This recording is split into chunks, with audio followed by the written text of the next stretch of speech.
Good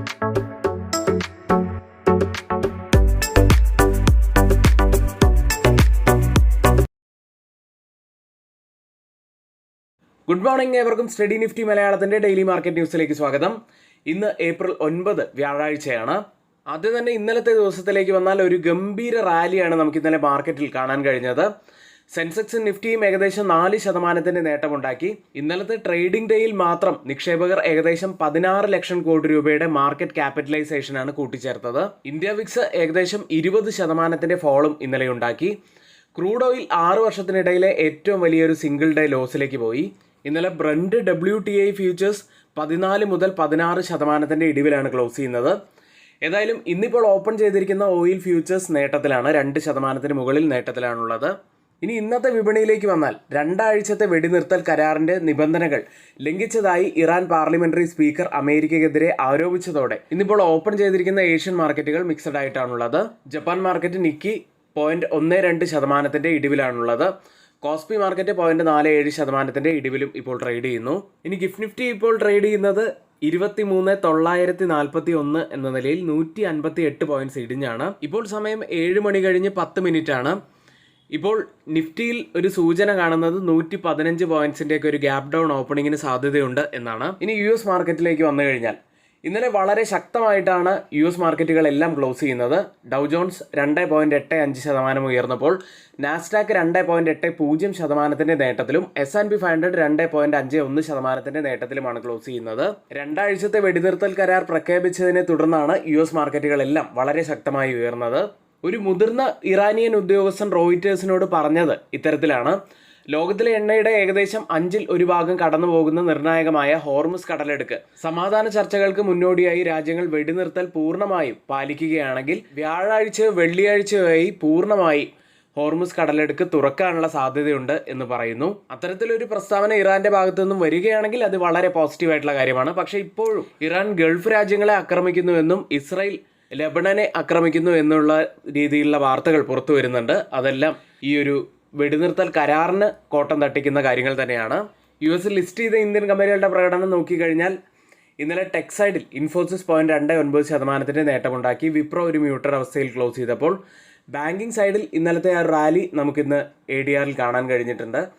HDFC ADR 6%, ICICI bank ADR 5.8% നേട്ടവും ഉണ്ടാക്കി. Doctor Reddy laboratories 2.5% ഉയർന്നു. ഇന്നലെ യൂറോപ്യൻ വിപണികളും വളരെ ശക്തമായി തന്നെയാണ് ക്ലോസ് ചെയ്യുന്നത്. ഫ്രാൻസ് മാർക്കറ്റ് കൂടാതെ ജർമ്മൻ മാർക്കറ്റും 4.5% മുകളിൽ നേട്ടത്തിലാണ് ക്ലോസ് ചെയ്യുന്നത്.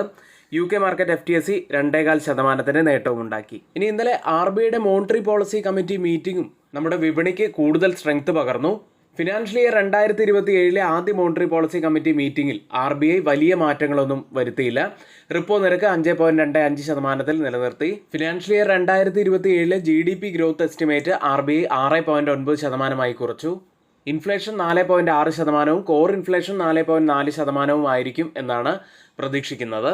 ഏതായാലും RBI ഗവർണറിന്റെ ഭാഗത്തു നിന്നും ഒരു ക്ലിയർ ആയിട്ടുള്ള ഒരു സിഗ്നൽ തന്നെയാണ് നമുക്ക് ലഭിച്ചിരിക്കുന്നത്. അഗ്രസീവായിട്ടുള്ള റേറ്റ് കട്ടുകൾ പ്രതീക്ഷിക്കേണ്ട, മാർക്കറ്റ് വോളറ്റൈൽ ആയിരിക്കും. ഇനി വരുന്ന മീറ്റിംഗിൽ RBI ചില നിർണായകമായിട്ടുള്ള തീരുമാനങ്ങൾ എടുക്കാനുമുള്ള സാധ്യതയുണ്ട്. ഇനി പ്രധാനപ്പെട്ട 1-2 വാർത്ത കൂടി നമുക്കൊന്ന് നോക്കാനുണ്ട്. അതിന് മുന്നേ നമ്മുടെ ഈ വീഡിയോ ആരെങ്കിലും ലൈക്ക് ചെയ്യാൻ മറന്നു പോയിട്ടുണ്ടെങ്കിൽ ദയവ് ചെയ്ത് ഈ വീഡിയോ ഒന്ന് ലൈക്ക് ചെയ്യുക. ചാനൽ സബ്സ്ക്രൈബ് ചെയ്യാത്തവർ ഇപ്പോൾ തന്നെ ചാനൽ ഒന്ന് സബ്സ്ക്രൈബ് ചെയ്യുക. ഓയിൽ വില ഇടിഞ്ഞിരിക്കുന്നു. പക്ഷേ ഇന്ത്യക്ക് ഇപ്പോഴും വലിയ ആശ്വസിക്കാനുള്ള കാര്യങ്ങളൊന്നും ലഭിച്ചിട്ടില്ല എന്നതാണ് സത്യം. വില കുറഞ്ഞിട്ടും പെട്രോൾ ഡീസൽ സപ്ലൈ എന്തുകൊണ്ട് ഡിലേ ആകുന്നു?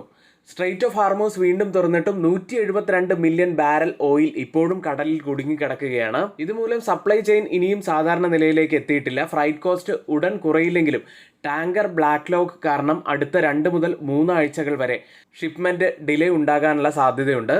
മൊത്തത്തിൽ പറയുകയാണെങ്കിൽ ക്രൂഡ് ഓയിൽ വില താഴ്ന്നത് ഒരു പോസിറ്റീവ് സിഗ്നൽ ആണെങ്കിലും ഇപ്പോഴത്തെ ഈ പ്രശ്നങ്ങളൊക്കെ ഒന്ന് നോർമലായി വരാൻ ഏകദേശം 1 മുതൽ 3 മാസം വരെ എടുക്കും എന്ന് തന്നെയാണ് പ്രതീക്ഷിക്കുന്നത്. ഇനി ഓയിൽ പ്രൈസുകളുടെ കാര്യം മാറ്റി നിർത്തി കഴിഞ്ഞാൽ ഗ്യാസ് സപ്ലൈയുടെ കാര്യത്തിലും വ്യത്യാസമൊന്നും വന്നിട്ടില്ല. സ്ട്രെയിറ്റ് ഓഫ് ഹാർമൂസ് തുറന്നതോടെ LPG LNG ഷിപ്മെന്റ് സ്ലോ ആയിട്ട് മൂവ് ചെയ്യാൻ തുടങ്ങിയിട്ടുണ്ട്. പക്ഷേ റിയൽ പ്രശ്നം ഇപ്പോഴും തീർന്നിട്ടില്ല. 400-ലധികം കപ്പലുകൾ ഇപ്പോഴും ആ മേഖലയിൽ കുടുങ്ങിക്കിടക്കുകയാണ്. 426 ടാങ്കറുകൾ, 34 LPG കാരിയറുകൾ, 19 LNG വെസലുകൾ എന്നിവ ബ്ലാക്ക് ലോഗായി നിൽക്കുന്നുണ്ട്. ഇത് സപ്ലൈ ഡിലേ മാത്രമല്ല, കോസ്റ്റ് ഷോക്ക് കൂടിയാണ്. ഫ്രൈറ്റ് ചാർജസ് ഇപ്പോഴും ഉയർന്ന നിലയിൽ തന്നെ തുടരുന്നു. കൂടാതെ ഇത് നോർമൽ ആകാൻ ഏകദേശം 1 മുതൽ 3 മാസം വരെ എടുക്കും എന്ന് തന്നെയാണ് റിപ്പോർട്ടുകൾ സൂചിപ്പിക്കുന്നത്.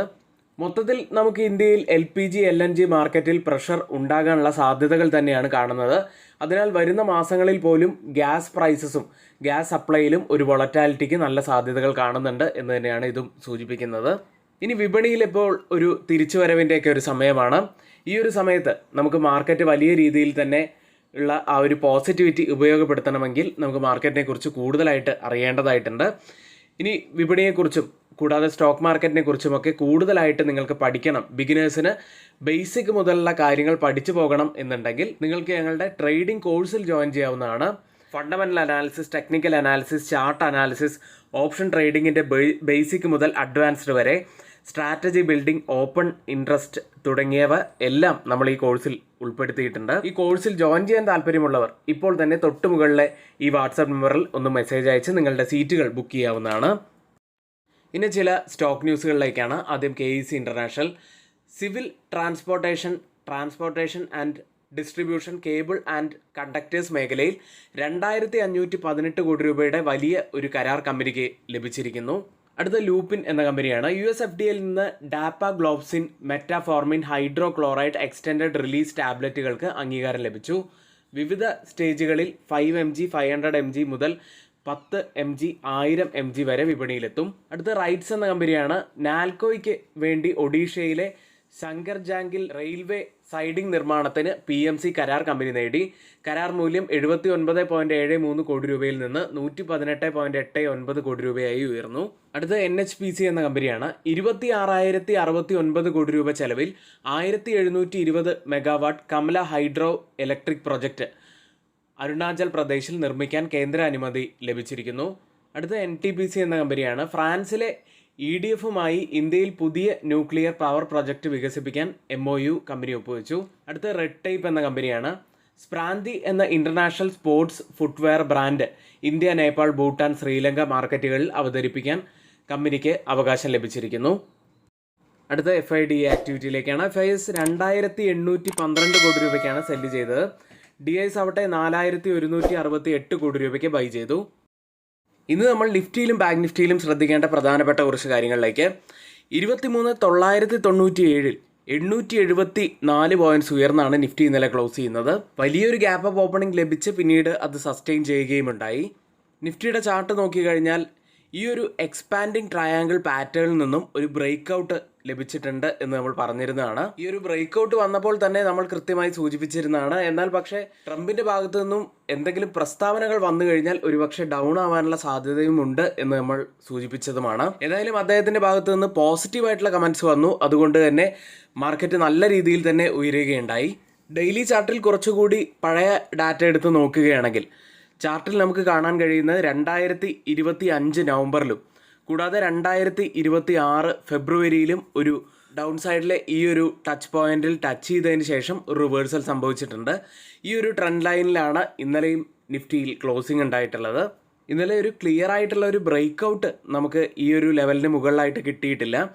അതുകൊണ്ട് തന്നെ നമ്മൾ പ്രത്യേകമായിട്ട് ശ്രദ്ധിക്കേണ്ടത് ഈ ഒരു ലെവലിന്, ഈ ഒരു ട്രെൻഡ് ലൈനിന് മുകളിലായിട്ട് ഒരു കംഫർട്ടബിൾ ആയിട്ടുള്ള ക്ലോസിംഗ് വെക്കുന്നുണ്ടോ എന്ന് തന്നെയാണ്. ഇനിയും കുറച്ചുകൂടി ഡീറ്റെയിൽ ആയി പറയുകയാണെങ്കിൽ ഒരുപക്ഷെ ഈ ഒരു ലെവൽ സസ്റ്റെയിൻ ചെയ്തില്ലെങ്കിൽ ഒരുപക്ഷെ ഡൗൺ ആവാനുള്ള സാധ്യതയുമുണ്ട്. ഇനി അപ്സൈഡിൽ നമ്മൾ ശ്രദ്ധിക്കേണ്ട ഒരു ലെവൽ 24,420 മുതൽ 24,570 വരെയുള്ള ഈ ഒരു സോണാണ് അപ്സൈഡിൽ ഇനി പ്രധാനപ്പെട്ട ഒരു സോണായിട്ട് വരുന്നത്. ബാങ്ക് നിഫ്റ്റിയിലേക്ക് 55,704 2,988 പോയിന്റ്സ് ഉയർന്ന്, അതായത് 5.67% വലിയൊരു നേട്ടത്തിലാണ് ബാങ്ക് നിഫ്റ്റി ക്ലോസ് ചെയ്യുന്നത്. കുറച്ച് ദിവസം മുൻപത്തെ ഒരു പ്രീ മാർക്കറ്റ് വീഡിയോയിൽ നമ്മൾ പ്രത്യേകമായിട്ട് ഉള്ള ഒരു കാര്യം പറയുകയുണ്ടായി, ഈ ഒരു മോർണിംഗ് സ്റ്റാർ പാറ്റേണിനെ കുറിച്ച്. ഈ മോർണിംഗ് സ്റ്റാറിൻ്റെ ഹൈ ബ്രേക്ക് ചെയ്യുകയാണെങ്കിൽ നല്ല ഒരു മൂവ്മെൻറ്റ് ബാങ്ക് നിഫ്റ്റിയിൽ ഉണ്ടാവാനുള്ള സാധ്യതയുണ്ട് എന്ന് പറഞ്ഞു. അതിൻ്റെ ഹൈ ബ്രേക്ക് ചെയ്തതിന് ശേഷം കേവലം 3 ദിവസം കൊണ്ട് 7% നേട്ടമാണ് ബാങ്ക് നിഫ്റ്റിയിൽ ഉണ്ടായത്.